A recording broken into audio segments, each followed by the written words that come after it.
Hello everyone, നമുക്കിന്നൊരു ബുദ്ധവിഹാർ കണ്ടിട്ട് വന്നാലോ? ബുദ്ധവിഹാറിലേക്ക് പോകുന്നതിൻ്റെ മുമ്പ് ഹോസ്റ്റലിൽ നിന്ന് ഇറങ്ങിയപ്പോൾ കണ്ട കാഴ്ച എന്ന് വെച്ചിട്ടുണ്ടെങ്കിൽ ഞങ്ങളുടെ മക്കളാണ് കേട്ടോ, അതായത് ഞങ്ങളുടെ സ്റ്റുഡൻസാണ്. അവർ സൈക്കിൾ ഓടിച്ചുകൊണ്ട് പോയത്. മിസ് എങ്ങോട്ടാണ് പോകുന്നതെന്ന് കുറേ പ്രാവശ്യം ചോദിച്ചു. അപ്പം ഞാൻ പറഞ്ഞു കേരളത്തിൽ പോകാടാന്ന് പറഞ്ഞു. കേരളത്തിൽ പോയിട്ട് ഒരു ദിവസം കൊണ്ട് വരാൻ പറ്റുമോ എന്ന് ചോദിച്ചു. ഞാൻ പറഞ്ഞു ഒറ്റ ദിവസം കൊണ്ട് വരാൻ പറ്റുമോ, 1 മണിക്കൂർ മതിയെന്ന് പറഞ്ഞ് തമാശയൊക്കെ പറഞ്ഞിട്ടാണ് അവിടെ നിന്ന് ഇറങ്ങിയത്. അപ്പം ഞാൻ പറഞ്ഞു വന്നതെന്ന് വെച്ചിട്ടുണ്ടെങ്കിൽ നമ്മൾ ബുദ്ധവിഹാറിലേക്ക് പോകണം കേട്ടോ. ബുദ്ധവിഹാറിലേക്ക് 50 രൂപ കൊടുത്തിട്ടുണ്ടെങ്കിൽ മര്യാദയ്ക്ക് ബുദ്ധവിഹാറിൻ്റെ വാതിക്കൽ ഓട്ടോ കൊണ്ട് നിർത്തും. പക്ഷേ ഞങ്ങൾ എന്ത് ചെയ്തു, 50 രൂപ ലാഭിക്കാൻ വേണ്ടി ഒരു ഇടവഴിയിലൂടെയാണ് കേട്ടോ പോയത്. ഒരു സൈഡിലൊരു ചെറിയൊരു കാടൊക്കെ ഉള്ള പോലത്തെ പ്രദേശമാണ്. അപ്പോൾ ഇടവഴിയിലൂടെയാണ് കേട്ടോ ഞങ്ങൾ ബുദ്ധവിഹാറിലേക്ക് പോയത്. അപ്പോൾ പോകുന്ന വഴിക്ക് ഞങ്ങൾക്ക് ചെറുതായിട്ട് പേടിയൊക്കെ ആയി. കാരണം പണ്ട് കണ്ട വഴിയല്ല അത്. അവിടെ എന്തോ ആടുകളെ വളർത്തുന്ന സ്ഥലമൊക്കെ വന്നു. പിന്നെ എന്തോ പോകുന്ന വഴിക്ക് ഒരാട് ചത്ത് കിടക്കുന്നു. ഒരു പട്ടീനെ കഴുത്തിൽ എന്തോ കടിച്ചിട്ട് പട്ടീനെ കൊന്നിട്ടേക്കുന്നു. അതിൻ്റെ ബോഡിയൊക്കെ ദ്രവിക്കാൻ തുടങ്ങി. അപ്പോഴത്തേക്കും പേടിയായിപ്പോയി കേട്ടോ. മിസ്സ് കൂടെ ഉണ്ടായിരുന്ന മിസ്സ് പറഞ്ഞു പോവണ്ടാനും, അപ്പോൾ നമുക്ക് തിരിച്ചു പോകാം. അപ്പോൾ ഞാൻ മിസ്സിനോട് പറഞ്ഞു, മിസ്സേ പറ്റില്ല, നമ്മൾ ഇറങ്ങിയിട്ടുണ്ടെങ്കിൽ നമ്മൾ എന്തായാലും ബുദ്ധവിഹാറിൽ പോയിരിക്കും, ഞാനല്ലേ കൂടെ ഉള്ളത്, വരാൻ പറഞ്ഞ് മിസ്സിന് മോട്ടിവേഷനൊക്കെ കൊടുത്ത് ഞാൻ കൂട്ടിക്കൊണ്ട് പോവാണ് കേട്ടോ. ഓരോ സ്റ്റെപ്പ് വഴി നടക്കുമ്പോഴും പേടിയാവുന്നുണ്ടായിരുന്നു. പക്ഷെ എന്താണ്, പേടി മിസ്സിനെ കാണിക്കാതെ ഞാനൊരു വടിയൊക്കെ എടുത്ത് മുന്നിൽ നടന്നു കേട്ടോ. അഥവാ എന്തായാലും വന്ന് കടിച്ചിട്ടുണ്ടെങ്കിലും മിസ്സിനെ രക്ഷിക്കാൻ വേണ്ടിയൊക്കെയാണ് വടിയും പിടിച്ചുകൊണ്ട് നടന്നത്. പക്ഷേ കുറച്ച് നടന്നപ്പോഴത്തേക്കും ഒരു പോലീസുകാരൻ പുറകെ വന്നു. കാരണം ആ ഫോറസ്റ്റ് ഏരിയ പ്രൊട്ടക്റ്റ് ചെയ്യുന്നൊരു പോലീസുകാരനാണെന്ന് തോന്നുന്നു കേട്ടോ.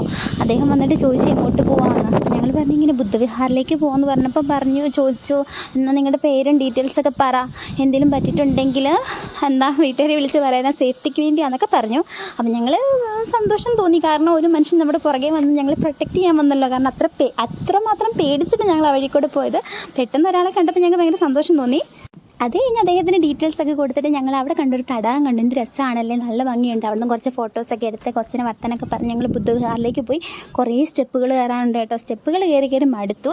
ബുദ്ധവിഹാറിൻ്റെ ഉള്ളിൽ ചെന്നപ്പോൾ സ്ലീപ്പിംഗ് ബുദ്ധ, അങ്ങനെ ബുദ്ധവിഹാറിനാണ് പൊതുവെ അറിയപ്പെടുന്നത്. പക്ഷേ അതിൻ്റെ ഉള്ളിൽ സ്ലീപ്പിംഗ് ബുദ്ധയുടെ ഒരു പ്രതിമയാണുള്ളത് കേട്ടോ. എന്നിട്ട് ഞങ്ങൾ അടിവശവും മോൾവശവും ഒക്കെ കയറി കണ്ടു. ഞങ്ങളെ ഡിസ്റ്റർബ് ചെയ്യാൻ വേണ്ടി 2-3 പിള്ളേരുണ്ടായിരുന്നു അവിടെ. ഒരു +1 +2 പഠിക്കുന്ന പിള്ളേരൊക്കെ തോന്നുന്നു, പെൺപിള്ളേർ. അവർ അനാവശ്യമായിട്ട് ബഹളം ഉണ്ടാക്കി അങ്ങോട്ടും ഓടി ഇങ്ങോട്ടും ഓടി നടക്കുമായിരുന്നു. ഞങ്ങൾ ടീച്ചേഴ്സ് ആയതുകൊണ്ടും അവിടെ ചെന്ന് വഴക്കുണ്ടാക്കാൻ പാടില്ലാത്തത് കൊണ്ടും ഞങ്ങൾ സൈലൻ്റ് ആയിട്ടാണ് കേട്ടോ ഉള്ളിൽ കയറിയത്. അപ്പോൾ പിന്നെന്താണ്, പിള്ളേർ പക്ഷേ ഞങ്ങൾ കുറേ ഡിസ്റ്റർബ് ചെയ്തു. കുറേ നേരം പാട്ടൊക്കെ പാടി എന്തൊക്കെയോ ചെയ്തു, ഫോൺ വിളിക്കുകയോ അങ്ങനെ എന്തൊക്കെയോ ചെയ്തു. സാധാരണ അവിടെ ഒരു സെക്യൂരിറ്റിക്കാരൻ ഉണ്ടായിരുന്നതായിരുന്നു. പക്ഷേ അന്ന് ഞങ്ങൾ ചെന്നപ്പോൾ അവിടെ സെക്യൂരിറ്റിക്കാരനില്ലായിരുന്നു കേട്ടോ. അതേ എവിടെയോ പോയേക്കുമായിരുന്നു. അതുകൊണ്ട് അപ്പം പിള്ളേർ നന്നായിട്ട് ഒച്ചയൊക്കെ ഉണ്ടാക്കി ഞങ്ങൾ നന്നായിട്ട് ഡിസ്റ്റർബ് ചെയ്തു. സാധാരണ അവിടെ ചെല്ലുമ്പോൾ ഒരു പീസ്ഫുൾനെസ്സാണ് നമുക്ക് കിട്ടിയിരുന്നെങ്കിൽ ഈ പ്രാവശ്യം അവിടെ പോയപ്പോൾ ഞങ്ങൾക്ക് ഭയങ്കര മൈൻഡൊക്കെ ഭയങ്കര ഡിസ്റ്റർബ് ആവുമായിരുന്നു ചെയ്തത് കേട്ടോ. അപ്പോൾ ഞങ്ങൾ ബുദ്ധനെയൊക്കെ കണ്ട് അവിടെ സന്യാസിമാർ താമസിക്കുന്ന ഒരു കേന്ദ്രമാണ് കേട്ടോ. അപ്പോൾ ഞാൻ പറഞ്ഞില്ല പെൺപിള്ളേരെ കുറിച്ച്, ആ മുന്നിൽ പോകുന്ന പെൺപിള്ളേരാണ് ആ ഞങ്ങളെ ഡിസ്റ്റർബ് ചെയ്ത പെൺപിള്ളേർ. ഞങ്ങൾ എന്തൊക്കെ ചെയ്തു അതുപോലെയൊക്കെ അവർ ചെയ്തു. ഞങ്ങൾ ചെരുപ്പൂരിട്ടു, ഓക്കെ അവർ നോക്കിയിട്ട് ചെരുപ്പൂരിട്ടു. ഞങ്ങൾ ഷോൾ എടുത്ത് തലയിട്ടുണ്ടെങ്കിൽ അവർ അങ്ങനെ ചെയ്യും. ഞങ്ങൾ മുടി ഇങ്ങനെ മാറ്റി വെച്ചിട്ടുണ്ടെങ്കിൽ അവരങ്ങനെ ചെയ്യും. അങ്ങനെ എന്തായാലും കോപ്പി ചെയ്യുക എന്നൊക്കെ പറയില്ല അങ്ങനെ. അപ്പോൾ ഈ ബുദ്ധവിഹാറിൻ്റെ മേളിൽ നിന്നിട്ടുണ്ടെങ്കിൽ താഴോട്ട് നോക്കിയിട്ട് നല്ല രസമുണ്ട് കേട്ടോ, കാണാൻ വേണ്ടി നല്ല ഭംഗിയുള്ളൊരു കാഴ്ചയാണ്. ഞങ്ങൾ ഇടയ്ക്കിടയ്ക്ക് ഇങ്ങോട്ട് പോകാറുണ്ട്. ഇതിപ്പോൾ 3ാമത്തെ വട്ടമാണ് പോകുന്നത്. പക്ഷേ മിസ്സ് ആദ്യമായിട്ട്, എൻ്റെ കൂടെ ഉണ്ടായിരുന്ന സബർണ മിസ്സ് ആദ്യമായിട്ടാണ് കേട്ടോ വരുന്നത്. അപ്പം ഞങ്ങൾ എന്താണ് ബുദ്ധവിഹാറിൽ പോയി. അത് കഴിഞ്ഞിട്ട് അവിടെ നിന്ന് ഞങ്ങൾ നടന്ന്, ഞാൻ പറഞ്ഞില്ല ഓട്ടോ വരുന്ന വഴി, ആ 50 രൂപ ലാഭിച്ച വഴി, ആ 50 രൂപ ലാഭിച്ച ആ വഴിയിലൂടെയാണ് ഞങ്ങൾ തിരിച്ച് നടന്നു വന്നത് കേട്ടോ. അപ്പുറത്തെ വഴിയിലൂടെ പോകാൻ വേണ്ടി പേടിയായതുകൊണ്ട്. അപ്പം ഈ വഴി എന്ന് പറയുന്നത് അത്ര സുപരിചിതമൊന്നും ആയിരുന്നില്ല. ശരിക്കും എന്ന് പറഞ്ഞൊരു പണ്ടത്തെ ഒരു നാട്ടുകൂട്ടായ്മയൊക്കെ ഉള്ളതുപോലെ തന്നെ ഒരു ആൽമരം, അതിൻ്റെ ചുവട്ടിൽ കുറേ മനുഷ്യന്മാരിയ്ക്കുന്നു.